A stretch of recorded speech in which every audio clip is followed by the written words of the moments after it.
Want to reset Safari on your iPhone to clear browsing data, fix performance issues, or resolve errors?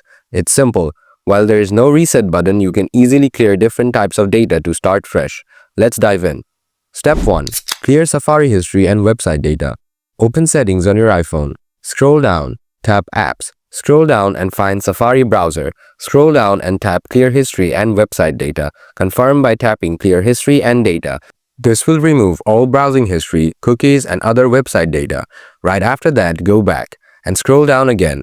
Tap Advanced, tap Website Data, tap Edit or remove all website data to delete specific site data or clear everything. Step 2. Turn off Safari extensions, iOS 15 and later. From here, you need to go back and tap Extensions. Turn off any installed extensions by toggling the switches. This can help if an extension is causing performance issues. Now, restart your iPhone. Your Safari will be perfectly reset. That's it. By resetting Safari, you can boost its performance and fix any issues. If you're still facing problems, try restarting your iPhone or updating to the latest iOS version.